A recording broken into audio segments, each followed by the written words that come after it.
بسم الله الرحمن الرحيم.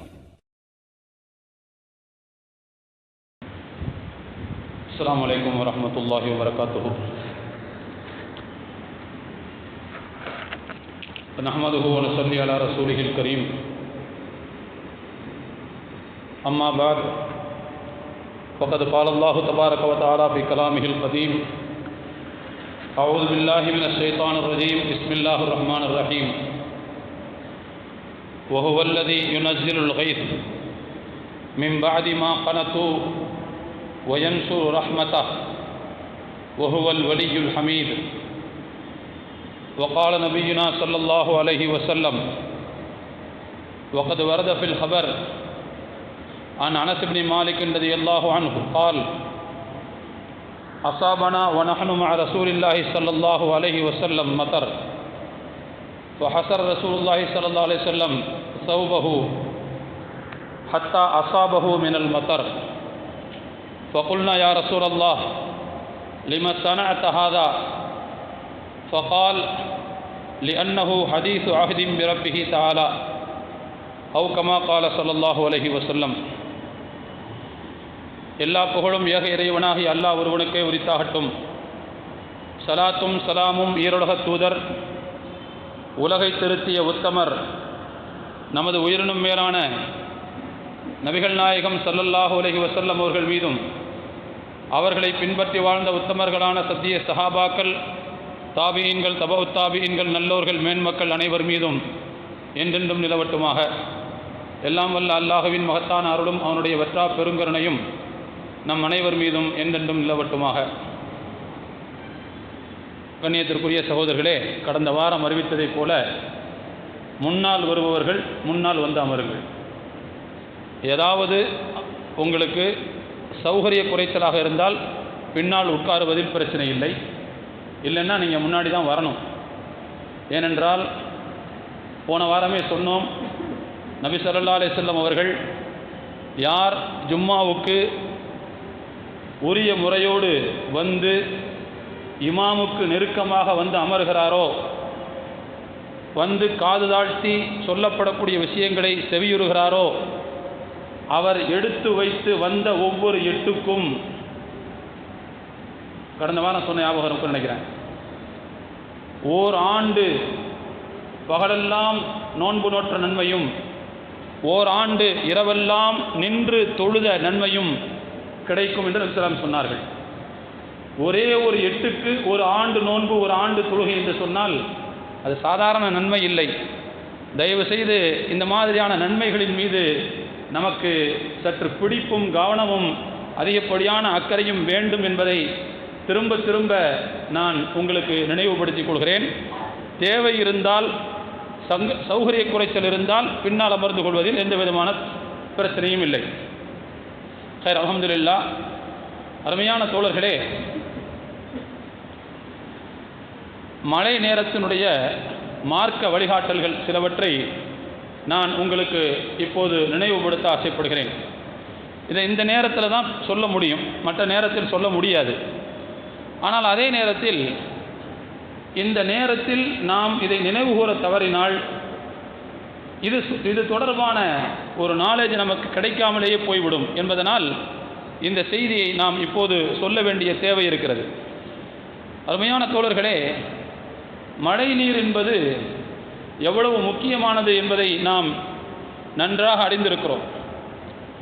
தாய்ப்பால் எப்படி சுத்தமானதோ அதுபோல இது இறைவன் உயிர்களுக்கு தரக்கூடிய தாய்ப்பாலுக்கு இணையான தூய்மையான ஒரு திரவம். தாய்ப்பாலுடைய அதே சக்தி இதில் இருக்கும் அப்படின்னு நான் சொல்ல வரல. எப்படி மனித கலப்படம் இல்லாமல் தூய்மையாக அது வருகிறதோ அதுபோல மனித கலப்படம் எதுவும் இல்லாமல் இறைவன் தூய்மையாக தரக்கூடிய ஒரு பொருள்தான் மழை என்பது. அதில் உயிர் சக்தி என்பது மிக அதிகமாக இருக்கும். அதிலேயும் கூட இன்றைக்கு திரவ தங்கம் என்று சொல்லப்படக்கூடிய இந்த தண்ணீர் உலகத்தின் தேவைகளில் மிக முக்கியமானதாக இருந்து கொண்டிருக்கும் போது, எந்த அளவுக்கு முக்கியமானதாக இருக்கிறது என்று சொன்னால், 3ஆம் உலகப் போர் ஒன்று மூண்டால் அது தண்ணீருக்காகத்தான் இருக்கும் என்று சொல்லப்படக்கூடிய அளவுக்கு தண்ணீர் என்பது மிக முக்கியமானதாக இருக்கின்ற காலகட்டத்திலே தண்ணீரின் அடிப்படையான அம்சமாக இருக்கக்கூடிய மிக உயர்ந்த தூய்மையான திரவமாக இருக்கக்கூடிய மழை அதனுடைய முக்கியத்துவத்தை நம்மால் உணர்ந்து கொள்ள முடிகிறது. மழை நீரின் மூலமாகத்தான் உயிர்கள் மலர்ச்சி அடைகின்றன, தாவரங்கள் செழித்து வளர்கின்றன, காற்று மாசு நீங்கி சூழல் என்பது பசுமையாவது என்பதை நாம் பார்க்கிறோம். அதனால்தான் அல்லாஹ் தஆலா திருக்குர்ஆனிலே சொல்லுவான், மக்கள் நம்பிக்கை தளர்ந்ததற்கு பிறகு, முழுமையாக நம்பிக்கை போனதற்கு பிறகு மழையை இறக்கி கொடுக்கக்கூடியவன் அல்லாஹுதான். முழுமையான நம்பிக்கை மக்களுக்கு போய்விடுகிறது. இனிமே போய் மழை பெய்யுமா, இவ்வளவு வறட்சி வந்துருச்சே அப்படின்னு நினச்சிக்கிட்டு இருக்கும்போது மக்கள் நம்பிக்கை இழந்ததற்கு பிறகு மழையை இறக்கி கொடுக்கக்கூடியவன் இறைவன் தான். அவ்வாறு மழையை இறக்கி வயன்சூரு ரஹ்மத்தஹு, தன்னுடைய அருளை அவன் பரவலாக ஆக்குகிறான் என்று திருக்குர்ஆன் சுட்டிக்காட்டுகிறது. அருளை பரவலாக ஆக்குவது என்பது எதை குறிக்கிறது? உயிர்கள் பெறக்கூடிய மலர்ச்சியை குறிக்கிறது, தாவரங்கள் பெறக்கூடிய பசுமையை குறிக்கிறது. சூழல் குளிர்ந்து போவதையும் சுற்றுச்சூழல் என்பது தூய்மையாக ஆகுவதையும் தான் இது அருள் என்பதை திருக்குர்ஆனுடைய வசனம் நமக்கு மிக தெளிவாக சுட்டி காட்டுகிறது. நபி ஸல்லல்லாஹு அலைஹி வஸல்லம் அவருடைய வாழ்க்கையில் மழை என்பதோடு நாம் இணைத்து பார்க்கும்போது ஒரு சில செய்திகளை ஹதீஸ்களிலிருந்து நம்மால் புரிந்து கொள்ள முடிகிறது. முதலாவது விஷயம், இதே போல ஒரு தருணத்தில் பெருமானார் ஸல்லல்லாஹு அலைஹி வஸல்லம் அவர்கள் வெள்ளிக்கிழமை என்று ஹுத்பா மிம்பரில் நின்று அவர்கள் செய்து கொண்டிருக்கிறார்கள், உரையாற்றி கொண்டிருக்கிறார்கள். உரையாற்றி கொண்டிருந்த நேரத்திலே ஒரு கிராமவாசி தொழுகைக்கு வந்திருந்தார். வந்தவர் பெருமானார் ஸல்லல்லாஹு அலைஹி வஸல்லம் உரையாற்றி கொண்டிருப்பதை பொருட்படுத்தாமல் அவர் எழுந்து நின்று பெருமானார் ஸல்லல்லாஹு அலைஹி வஸல்லம் அவர்களிடத்திலே சொன்னார், யா ரசூலல்லாஹ், ஹலக்கல் மாலு வஜாஅல் இயாலு ஃபதுல்லாஹ லனா அன் யஸ்கியனா. அல்லாஹ்வின் தூதரே, பொருள்களெல்லாம் நாசமாகிவிட்டன,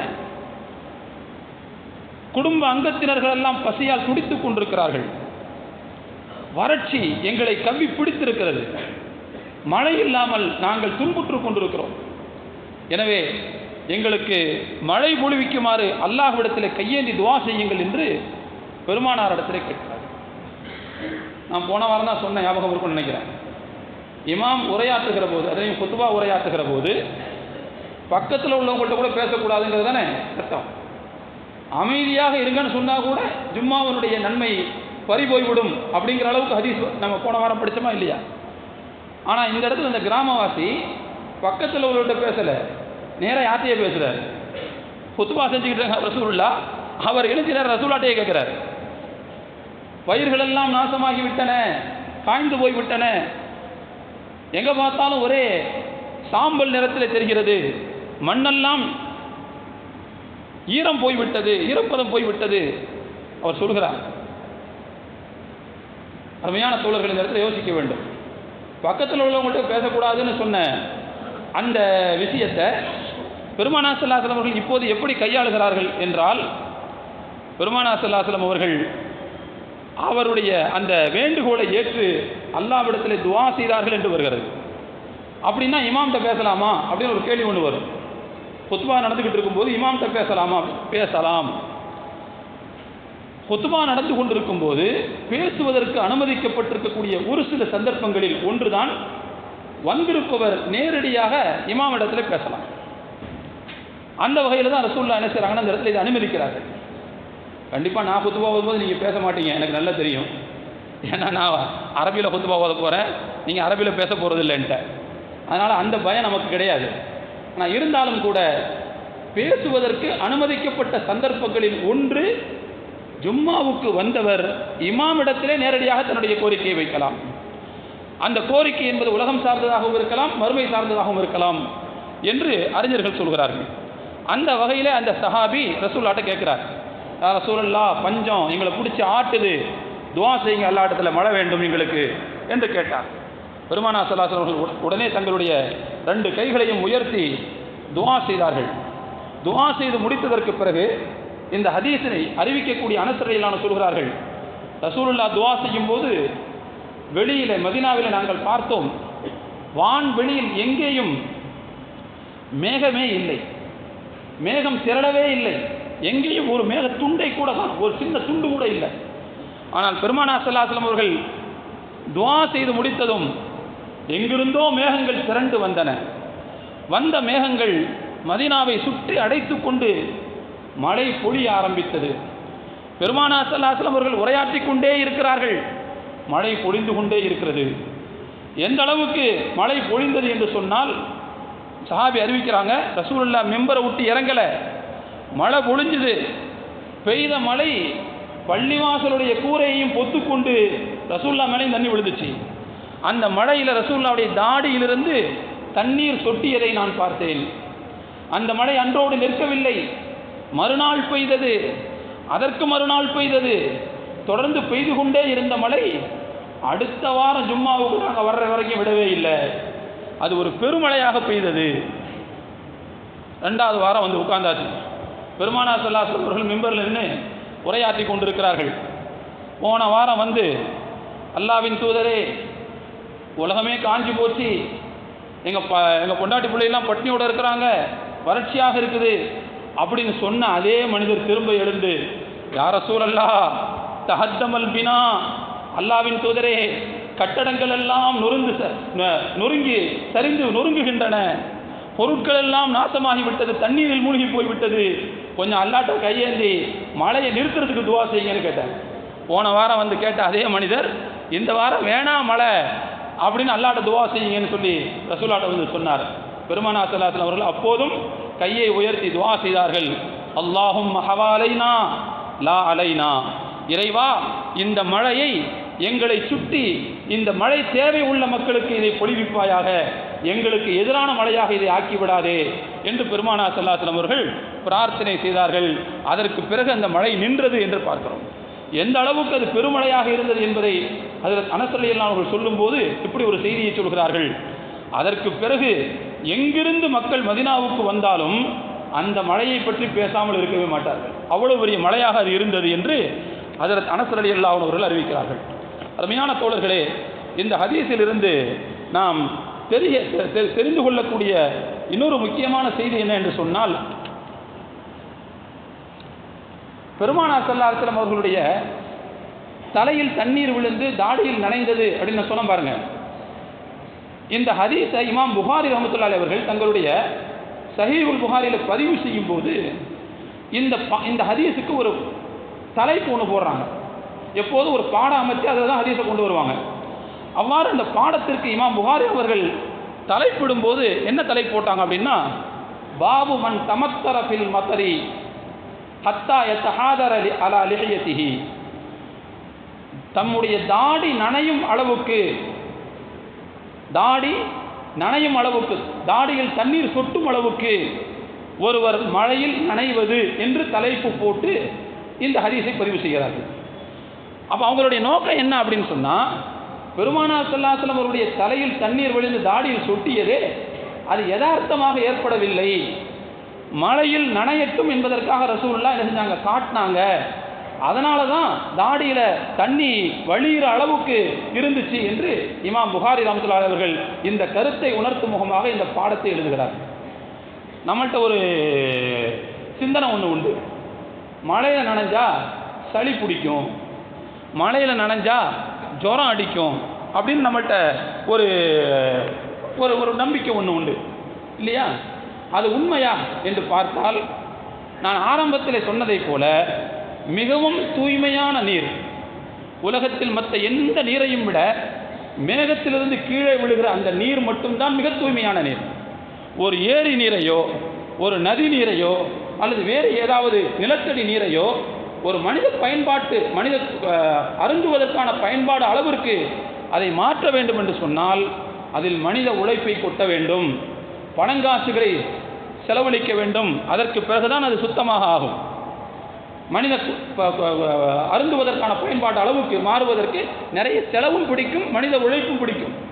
ஆனால் எந்த செலவும் இல்லாமல், எந்த உழைப்பும் இல்லாமல் வரும்போதே சுத்திகரிக்கப்பட்டு தூய்மையான நீராக வரக்கூடிய அந்த மழை நீர் அந்த மழை நீர் உடலில் பட்டால், நனைந்தால் எப்படி நோய் வரும்?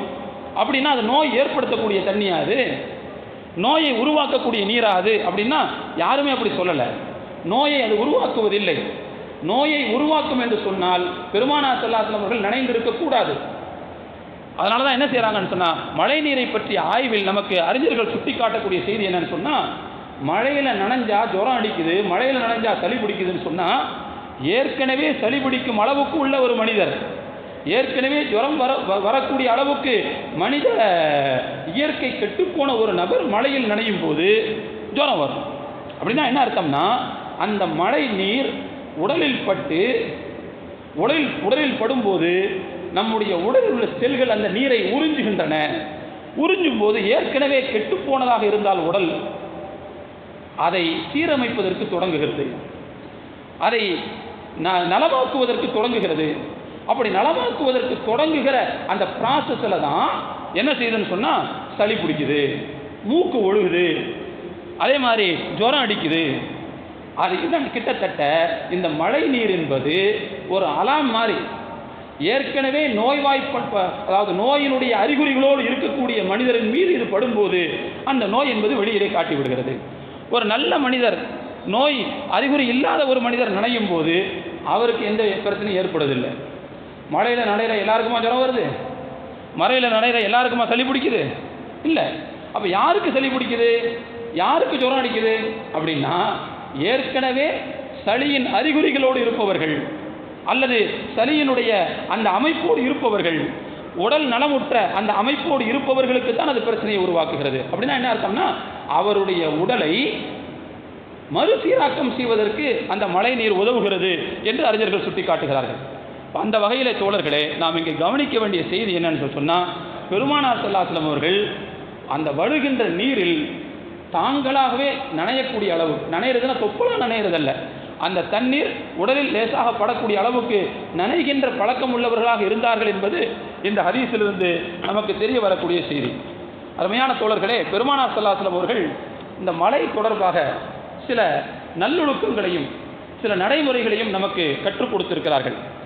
அதில் முதலாவது விஷயம் என்னன்னு சொன்னால், அன்னை ஆயிஷா ரலியல்லாஹு அன்ஹா அவர்கள் அறிவிக்கிறார்கள், மழை பெய்ய தொடங்கும் போது, மழை பெய்ய ஆரம்பிச்சிருச்சு, பெய்ய ஆரம்பிக்கும் போது பெருமானார் ஸல்லல்லாஹு அலைஹி வஸல்லம் அவர்கள் இப்படி ஒரு துஆவை செய்வார்கள். அன்னை ஆயிஷா ரலியல்லாஹு அன்ஹா அவர்கள் அறிவிக்கிறார்கள், பெருமானார் ஸல்லல்லாஹு அலைஹி வஸல்லம் அவர்கள் வான்வெளியிலே மேகத்துண்டை பார்த்தால், ஏதாவது ஒரு மேகம் லேசாக இருக்கிறத பார்த்தா உடனே என்ன செய்வாங்கன்னா, தரக்கல் அமல ஒயின்கான ஃபீ சலாத்தின், தங்களுடைய எல்லா வேலைகளையும் விட்டு விடுவார்கள், அவர்கள் தொழுகையில் இருந்தாலும் விட்டு விடுவார்கள் என்று சொல்கிறார். அதாவது வானத்தை பார்க்குறாங்க, ஆகாயத்தை பார்க்கும்போது எங்கேயாவது ஒரு இடத்துல மேகம் இருந்தால், அதாவது மேகம் மழை பொழிகிற அளவுக்கு இல்லை, ஆனால் லேசாக மேகம் அங்கங்கே திரண்டு நிற்கிறத பார்த்தா உடனே பெருமானார் ஸல்லல்லாஹு அலைஹி வஸல்லம் அவர்களுக்கு பயம் வந்துடும். என்ன செய்வாங்கன்னா, அப்படியே எல்லா வேலையும் விட்டுருவாங்க. அவர்கள் தொழுகையில் இருந்தாலும் விட்டு விடுவார்கள். அப்படின்னா என்ன அர்த்தம்னா, தொழுகையில் இருந்தாலும் விட்டு விடுவார்கள் என்ன அர்த்தம்னா, ஒரு ஃபர்லு தொழுகையில் இருந்தாங்கன்னா ஃபர்லு தொழுகையை முடிச்சுட்டு அடுத்து சுன்னத்தில் ஈடுபட மாட்டாங்க, அப்படியே விட்டுருவாங்க. ஒரு சுன்னத்தான தொழுகையில் இருந்தாங்கன்னா, ஒரு நஃபிலான தொழுகைகள் இருந்தாங்கன்னா அந்த 2 ரக்காத்து சுருக்கமாக தொழுது முடிச்சுட்டு அதுக்கடுத்து புதுசாக தொழ மாட்டாங்க. அந்த மழை, அந்த மேகத்தையே கூர்ந்து பார்த்து கொண்டிருப்பார்கள். ஏன் பார்த்து கொண்டிருப்பார்கள் அப்படின்னா, ரசூலுல்லாஹ்வுடைய முகத்தில் ஒரு பயத்தினுடைய ரேகை இருக்கும், அச்சத்தின் ரேகை இருக்கும். அன்னை ஆயிஷா ரலியல்லாஹு அன்ஹா அவர்கள் ஒரு தடவை கேட்டார்கள், யார் ரசூலல்லாஹ், மேகத்தை பார்த்தா எல்லா மனிதர்களும் சிரிக்கிறார்கள், எல்லா மனிதர்களும் மகிழ்ச்சி அடைகிறார்கள், ஆனால் நீங்கள் மட்டும் பயப்படுறீங்களே ஏன்? உங்கள் முகத்தில் மட்டும் கவலையினுடைய ரேகை தெரியுதே ஏன்? மேகத்தை பார்க்கும்போது மழை பெய்யும் என்று மனிதர்கள் மகிழ்ச்சி அடைவதுதானே இயற்கை, நீங்கள் ஏன் பயப்படுறீங்க என்று கேட்டபோது பெருமானார் ஸல்லல்லாஹு அலைஹி வஸல்லம் சொன்னார்கள், அப்படி எல்லா விஷயம், எனக்கு முன்னர் வாழ்ந்த ஒரு சமூகத்தார் இதுபோன்று மேகம் திரண்டு வந்த நேரத்தில் அவர்கள் சொன்னார்கள், ஹாதா ஆரிதும் மும்திருனா, இதோ இந்த மழை எங்களுக்கு, இந்த மேகம் எங்களுக்கு மழை பொழிவதற்காக வந்திருக்கிறது என்று சொல்லி மகிழ்ச்சி அடைந்தார்கள். ஆனால் அந்த மேகத்தை, அந்த மழையை அவர்களுக்கு அல்லாஹ் அருளாக அனுப்பவில்லை, மாறாக அவர்களுக்கான தண்டனையாக அனுப்பினான். மாறாக அவர்களுக்கான தண்டனையாக அந்த மழை, அந்த மேகத்தை அல்லாஹ் ஆக்கினான் அதுபோல இந்த மேகம் என்னுடைய சமுதாயத்தாருக்கு தண்டனையாக ஆகிவிடக்கூடாது என்ற அச்சத்தில் நான் இந்த மாதிரி பயத்தோடு இருக்கிறேன் என்று பெருமானார் ஸல்லல்லாஹு சொல்வார்கள். அதே நேரத்தில் அந்த மேகம் மழை பொழிவிக்க ஆரம்பிக்கும் போது பெருமானார் ஸல்லல்லாஹு அலைஹி அவர்கள் அல்லாஹும்ம ஸய்யிபன் நாஃபிஆ, அல்லாஹும்ம ஸய்யிபன் ஹனீஆ என்று துஆ செய்வார்கள். மேகமாக இருக்கிற வரைக்கும் தான் ரசூலுல்லாஹ்வுக்கு பயமாக இருக்கும். மேகம் மழை பொழிய ஆரம்பித்து விட்டால், இறைவா பொழியக்கூடிய இந்த மழையை பயனுள்ள மழையாக ஆக்குவாயாக, வளமுள்ள மழையாக ஆக்குவாயாக என்று துஆ செய்வார்கள். இன்ஷா அல்லாஹ் நம்முடைய நடவடிக்கைகளை மாற்றிக்கலாமா? மழை எப்பொழுது பொழிந்தாலும் பொழிய தொடங்கும் போதே அல்லாஹும்ம ஸய்யிபன் நாஃபிஆ மனப்பாடம் செய்வதற்கு மிக எளிதான வார்த்தைகள், 2 வார்த்தை 3 வார்த்தை. அல்லாஹும்மங்கிறது நமக்கு தெரியும். ஸய்யிபன் நாஃபிஆ அல்லது ஸய்யிபன் ஹனீஆ, வளமுள்ள மழையாக இதை ஆக்கு, பயனுள்ள மழையாக இதை ஆக்கு என்று பெருமானார் ஸல்லல்லாஹு அலைஹி வஸல்லம் அவர்கள் துஆ செய்வார்கள். அடுத்து அருமையான தோழர்களே, 2வது ரசூலுல்லாஹ் நமக்கு என்ன கற்றுக் கொடுத்தாங்கன்னு சொன்னால், மழை பொய்த்து போகும்போது, அதாவது மழை வரணும், இது மழை காலம், மழை வரணும், ஆனால் மழை வரமாட்டேங்குது. நாமளும் எவ்வளவோ எதிர்பார்த்துக்கிட்டு இருக்கிறோம், மழை வரலை. இந்த நேரத்தில் பெருமானார் ஸல்லல்லாஹு அலைஹி வஸல்லம் அவர்கள்ட்ட யாராவது வந்து தங்களுடைய சிரமங்களை சொன்னால் பெருமானார் ஸல்லல்லாஹு அலைஹி வஸல்லம் அவர்கள் இப்படி ஒரு துஆவை செய்வார்கள். ஹதீஸில் வருது, அபூதாவுது ஹதீஸ் பதிவாக இருக்கிறது. ஒரு முறை பெருமானார் ஸல்லல்லாஹு அலைஹி வஸல்லம் அவர்கள்ட்ட சில பெண்மணிகள் வந்தார்கள். வந்தவர்கள் வானம் பொய்த்து போய்விட்டது என்று சொல்லி ரசூலுல்லாஹ்ட்ட முறையிட்டு வருத்தம் தெரிவித்தார்கள். மழை பெய்யலை, அதனால் எங்களுடைய வாழ்க்கை மிகுந்த கஷ்டமாக இருக்கிறது, ஒழுங்கான வருமானம் இல்லை, நாங்கள் மிகவும் தவிக்கிறோம் என்று பெருமானார் ஸல்லல்லாஹு அலைஹி வஸல்லம் சொல்லி தங்களுடைய பலவீனத்தை முறையிட்டார்கள். அப்பொழுது பெருமானார் ஸல்லல்லாஹு அலைஹி வஸல்லம் அவர்கள் இப்படி ஒரு துஆவை செய்தார்கள்.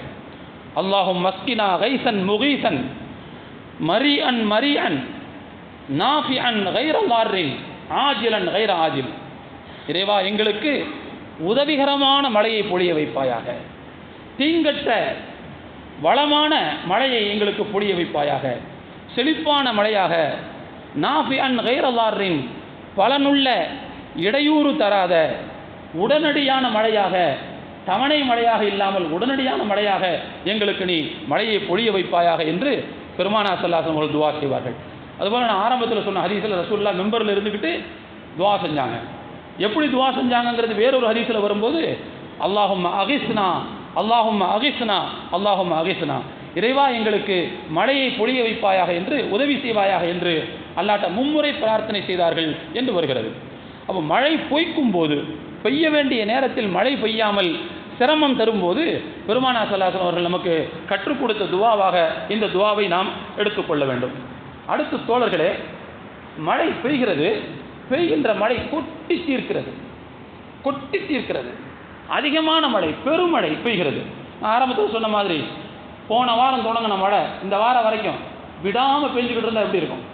அப்படியான ஒரு மழை, அந்த மாதிரி அதிகமான மழை பொழியும் போது அதன் மூலமாக நம்முடைய வாழ்க்கைக்கு சங்கடம் ஏற்படும் என்கின்ற அச்சம் இருக்குமேயானால், அந்த நேரத்தில் பெருமானார் ஸல்லல்லாஹு அலைஹி வஸல்லம் அவர்கள் நமக்கு சொல்லித் தந்த ஒரு முக்கியமான வழிகாட்டல் என்னன்னு சொன்னால், அல்லாஹ்ட்ட நீங்கள் பிரார்த்தனை செய்யுங்கள். அல்லாஹும்ம ஹவாலைனா லா அலைனா, இறைவா இதை எங்களுக்கு பக்கத்தில் உள்ள தேவை உள்ள மக்களுக்கு இதை திருப்பி விடுவாயாக, எங்களுக்கு எதிராக இதனை பொழிய வைத்து விடாதே.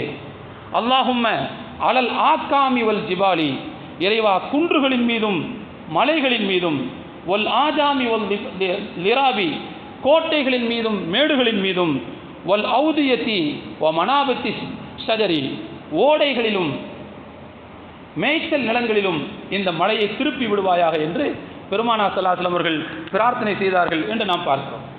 அதோட தோழர்களே, இன்னொரு வழிகாட்டல் ரசூலுல்லாஹ் சொல்லிக் கொடுத்தாங்க. என்ன அப்படின்னா, மழை பெய்யும் போது சில நேரங்களில் காற்று இதமாக இருந்தால் பிரச்சனை இல்லை, கடினமான காற்று வீசினால், பேய்காற்று வீசினால், அந்த மாதிரி சில நேரங்களில் வரும். அவ்வாறு வீசுகிற போது பெருமானார் ஸல்லல்லாஹு அலைஹி வஸல்லம் அவர்கள் இப்படி ஒரு வழக்கத்தை நமக்கு சொல்லிக் கொடுத்தார்கள். கடுமையான காற்று வீசும்போது பெருமானார் ஸல்லல்லாஹு அலைஹி வஸல்லம் அவர்கள் அல்லாஹ்ட்ட துஆ செய்வாங்க. அல்லாஹும்ம இன்னி அஸ்அலுக கைரஹா வ கைரமா ஃபீஹா வ கைரமா ஊர்சிலத் பிஹி, இறைவா இந்த காற்றின் நன்மையை உன்னிடத்தில் நான் கேட்கிறேன், இந்த காற்றுக்குள்ளே மறைந்திருக்கின்ற நன்மையை நான் உன்னிடத்தில் கேட்கிறேன், இந்த காற்று எந்த நோக்கத்திற்காக அனுப்பி வைக்கப்பட்டதோ அந்த நன்மையையும் உன்னிடத்தில் நான் கேட்கிறேன். வஅஊது பிக்க மின் ஷர்ரிஹா வ ஷர்ரி மா ஃபீஹா வ ஷர்ரி மா உர்சிலத் பிஹி. இறைவா, இந்த காற்றின் தீங்கிலிருந்து எங்களை பாதுகாப்பாயாக. இந்த காற்றுக்குள் மறைந்திருக்கக்கூடிய தீங்கிலிருந்து எங்களை பாதுகாப்பாயாக. இந்த காற்று எந்த தீய நோக்கத்திற்காக அனுப்பி வைக்கப்பட்டிருக்கிறதோ அதிலிருந்தும் எங்களை பாதுகாப்பாயாக என்று துஆ செய்யுமாறு பெருமானார் ஸல்லல்லாஹு அலைஹி வஸல்லம் அவர்கள் வழிகாட்டினார்கள். அடுத்து, மழை பெய்து முடித்ததற்கு பிறகு அல்லாஹ் நமக்கு மழையை கொடுத்தான்ல, தூய்மையான தண்ணீர் தானே அது, அது நம்முடைய உடல் நலனுக்கு உகந்தது தானே அது. அப்படி ஒரு மழையை இறைவன் தந்து முடித்ததற்கு பிறகு அல்லாஹ்வுக்கு நன்றி செலுத்த வேண்டும் என்றும் பெருமானார் ஸல்லல்லாஹு அலைஹி வஸல்லம் அவர்கள் நமக்கு வழிகாட்டினார்கள். ஒரு முறை பெருமானார் ஸல்லல்லாஹு அலைஹி வஸல்லம் அவர்கள் ஹுதைபியாங்கிற இடத்துல சஹாபாக்களோடு இருக்கிறாங்க. அன்னைக்கு காலையில் ஃபஜ்ர் தொழுக வர்றாங்க ரசூலுல்லாஹ். ஃபஜ்ர் தொழு வச்சு முடிச்சுட்டு மக்களை நோக்கி திரும்பி உட்கார்கிறார்கள். முதல் நாள் நைட்டை நல்ல மழை பெஞ்சிருக்குது. மறுநாள் காலையில் ரசூலுல்லாஹ் ஃபஜ்ர் தொழு வச்சு மக்களை நோக்கி முன்னால் உட்காந்து மக்கள்கிட்ட கேட்குறாங்க, அத்ததுரூன மாதா கால ரப்புக்கும், உங்களுடைய இறைவன் என்ன சொல்கிறான் என்று உங்களுக்கு தெரியுமா என்று கேட்டார்கள். உங்களுடைய இறைவன் உங்களிடத்தில் என்ன சொல்கிறான் என்று தெரியுமா என்று கேட்டார்கள். சஹாபாக்கள் அல்லாஹு ரசூலுஹு ஆலம், அல்லாஹ்வும் அவனுடைய தூதருக்குமே நன்கு தெரியும் என்று சொல்லிவிட்டார். ரசூலுல்லாஹ் சொன்னாங்க, என்னுடைய அடியார்களில் சில பேர் காலையில் எழுந்ததும் அல்லாஹ்வினுடைய தயவினாலும் கருணையினாலும் எங்களுக்கு மழை வந்தது என்று சொல்கிறார்கள். நேற்று ராத்திரி மழை பெஞ்ச அந்த மழையை பற்றி காலையில் சில அடியார்கள் பேசும்போது என்ன சொல்கிறாங்கன்னா, இது அல்லாஹ்வினுடைய தயவால் எங்களுக்கு கிடைத்தது, அல்லாஹ்வினுடைய கருணை பார்வையினால் எங்களுக்கு கிடைத்தது இந்த மழை என்று சில பேர் சொல்கிறார்கள். யார் இப்படி சொல்கிறார்களோ அவர்கள்தான் என்னை நம்பியவர்கள். யார் இந்த மழை என்னால் ஏற்பட்டது, என்னுடைய கருணையால் விளைந்தது என்று சொல்கிறார்களோ அவர்கள்தான் என்னை நம்பக்கூடியவர்கள். அதே நேரத்தில் மக்களில் சில பேர் இருக்கிறார்கள், அடியார்களில் சில பேர் இருக்கிறார்கள், அவங்க இந்த மழையை என்ன சொல்லுவாங்கன்னா, பித்து முதிர்னா பினௌஇ கதா வ கதா, இந்த மழை எங்களுக்கு இந்த நட்சத்திரத்தினால் கிடைத்தது, இந்த நட்சத்திரத்தினால் கிடைத்தது என்று சொல்லுவார்கள். அது ராகும் கேதும் புதனில் போய் உட்காந்துக்குச்சு, சுக்கிரனும் என்ன செவ்வாயும் வேற எங்கேயோ போய் உட்கார்ந்துருந்துச்சு, அதனால மழை பொழிஞ்சிச்சு அப்படின்னு சில பேர் சொல்லுவாங்க. இந்த மழைக்கு அவர்கள் ஜாதகத்தை, சோதிடத்தை காரணமாக காண்பிப்பார்கள். அப்படி யார் காண்பிக்கிறார்களோ அவர்கள் என்னை மறுத்தவர்கள், சோதிடத்தை நம்புபவர்கள். என்னால் இந்த மழை பெய்தது, என்னுடைய கருணையால் பெய்தது என்று யார் சொல்கிறார்களோ அவர்கள்தான் என்னை நம்புகிறார்கள், சோதிடத்தை மறுக்கிறார்கள் என்று ரசூலுல்லாஹ் சொன்னாங்க. அப்போ இதிலிருந்து அல்லாஹ் என்ன எதிர்பார்க்குறான்னா, மழை பெஞ்சு முடிச்சா இந்த மழை அல்லாஹ்வின் கருணையால் எங்களுக்கு வந்ததுன்னு சொல்லணும்னு எதிர்பார்க்குறான் அல்லாஹ். அப்படி சொன்னால் அல்லாஹ் சந்தோஷப்படுறான். பத்தியா, என் அடியான் என்னை நம்புகிறான், சோதிடத்தை அவன் வெறுக்கிறான், அவன் மறுக்கிறான் என்று நம்மை பார்த்து அல்லாஹ் மெச்சுவதாக பெருமானார் ஸல்லல்லாஹு அலைஹி வஸல்லம் சொன்னார்கள். அப்போ மழை பெய்து முடித்ததற்கு பிறகு அல்லாஹ்வுக்கு நன்றி செலுத்தும் விதமாக, அல்லாஹ்வினுடைய மனதை குளிர்விக்கும் முகமாக, முத்திர்னா பி ஃபதுலில்லாஹி வ ரஹ்மத்திஹி, அல்லாஹ்வின் தயவாலும் கருணையாலும் தான் இந்த மழை எங்களுக்கு கிடைத்தது என்று சொல்ல வேண்டும் என்கின்ற வழிகாட்டலையும் அருமை நாயகம் ஸல்லல்லாஹு அலைஹி வஸல்லம் அவர்கள் நமக்கு கற்றுக் கொடுத்தார்கள். அதுபோல தோழர்களே, இதெல்லாம் சொல்லால் நாம் கடைபிடிக்க வேண்டிய மழை காலத்தினுடைய நடைமுறைகள். அதேபோல் செயலால் மழை காலத்தில் நாம் கடைபிடிக்க வேண்டிய சில நடைமுறைகளை நபி ஸல்லல்லாஹு அலைஹி வஸல்லம் அவர்கள் இப்படி கற்றுக் கொடுத்தார்கள். ஒன்று என்னன்னு சொன்னால், மழையில் நனையிறது. மழையில் நனையிறதுன்ன உடனே போய் நனைஞ்சிக்கிட்டே இருக்கிறதுன்னு அர்த்தம் புரிஞ்சுக்கிறாதீங்க, நான் அப்படி சொல்லவே இல்லை. அதாவது மழை பெய்ய தொடங்கும் போது நம்முடைய உடலிலோ நம்முடைய பொருட்களிலோ மழையினுடைய தண்ணீர் லேசாக படுவது. அதற்கு இப்னு அப்பாஸ் ரலியல்லாஹு அன்ஹு அவர்கள் சொல்கிறார்கள், அவங்களுடைய வாழ்க்கையில் வருது, மழை பெய்ய ஆரம்பித்தா உடனே தன்னுடைய வேலைக்கார பெண்ணிடத்தில் சொல்வார்களாம், என்னுடைய ஒட்டகத்தின் சேணத்தை எடுத்து வெளியே வை, என்னுடைய ஆடைகளை எடுத்து வெளியே வை என்று சொல்வார்களாம். வெளியே வைனா எதுக்கு? மழை தண்ணி லேசாக படட்டும் அப்படின்னு சொல்லுவாங்க. இப்போ அவங்கள்ட்ட கேட்பாங்களாம், ஏன் மழை தண்ணி படணும்னு நினைக்கிறீங்க இதில் அப்படின்னோடனே அவங்க கேட்பாங்களாம், அமா தக்ரவுல் குர்ஆனே, குர்ஆனை நீங்கள் ஓதியதில்லையா? குர்ஆனில் என்ன சொல்கிறான் அல்லாஹ்? வனஸ்ஸல்னா மினஸ் ஸமாஇ மாஅன் முபாரக்கன், நாம் வானத்திலிருந்து பரக்கத்தான தண்ணீரை இறக்கினோம்னு அல்லாஹ் சொல்கிறானே, மழை தண்ணீர் அல்லாஹ்வினுடைய அருட்கொடை இல்லையா, அருள் வளம் இல்லையா, பரக்கத்துன்னு சொல்லலையா அல்லாஹ்? அப்போ அது பட்டுச்சுன்னு சொன்னால் அல்லாஹ்வினுடைய பரக்கத்து அதில் படுறதாக தானே அர்த்தம் என்று ஹஜ்ரத் இப்னு அப்பாஸ் ரலியல்லாஹு அன்ஹு சொல்வார்களாம். ரசூலுல்லாவே அந்த மெம்பரில் என்ன தண்ணி பட்டுச்சுன்னு சொன்ன பார்த்தாங்க. அது அல்லாமல் சில நேரங்களில் என்ன செய்வாங்களாம், மழை பெஞ்ச ரசூலுல்லா உடனே மழையில் வந்து நின்று தங்களுடைய ஆடைகளை விலக்கி விட்டு உடம்பை காட்டுவாங்களாம். மழை தண்ணி படத்து உடம்பை காட்டுவாங்களாம். இந்த ஹதீஸ் அறிவிக்கிற ஒரு சஹாபி சொல்கிறாங்க, ரசூலுல்லாஹ்ட்ட நாங்கள் கேட்டோம், ஏன் இப்படி செஞ்சீங்க அப்படின்னு கேட்கும்போது ரசூலுல்லாஹ் சொன்னாங்களாம், லிஅன்னஹு ஹதீஸு அஹ்தின் பி ரப்பிஹி தஆலா, இது இறைவனிடமிருந்து இப்பொழுதுதான் புத்தம் புதிதாக வருகிறது. அல்லாஹ்ட்டிருந்து இப்போ தான் ஃப்ரெஷ்ஷாக வருது. அல்லாஹ்ட்டிருந்து ஃப்ரெஷ்ஷாக ஒரு பரக்கத்து வரும்போது அதை நாம் அனுபவிக்கக்கூடாதா? அது மேலே படணுமா இல்லையா என்று பெருமானார் ஸல்லல்லாஹு அலைஹி வஸல்லம் அவர்கள் சொல்வார்கள் என்று ஒரு ஹதீஸிலே வருவதை பார்க்கிறோம்.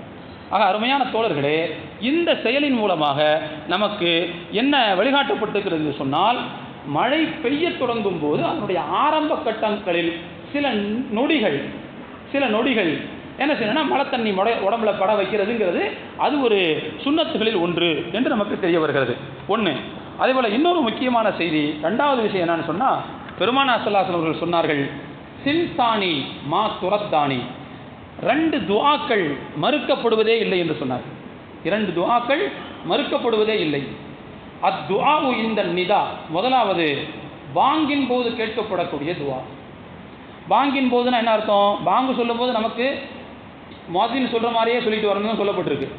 ஹய்யால ஸலா ஹய்யால ஃபலா அப்படின்னு சொல்லும்போது லா ஹவுல வலா குவத்த பில்லா பில்லான்னு சொல்லியிருக்கு. மற்றதெல்லாம் அவர் என்ன சொல்கிறாரோ அப்படியே சொல்லணும்.